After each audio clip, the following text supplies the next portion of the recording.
Hi guys, welcome back to my channel. Angel wanted to stop by. We were working on a project today. Angel, say hi to everybody.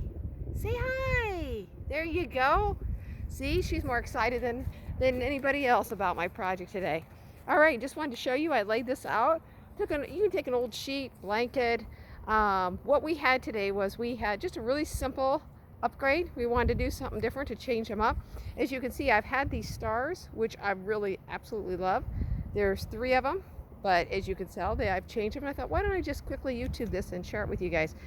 Where I picked these up, I'm trying to remember, it was either at like a brass armadillo, or if I remember right, it might have been out at one of the other stores that we had that's closed now. It was more of a like a Macy's. We had a store that closed, or it may have been one of our garden centers. But anyway, I just wanted to share with you right now.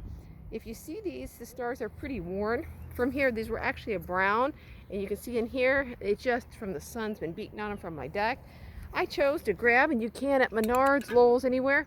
Got a little Rust-Oleum, and this is a metallic, and it said for a bright silver.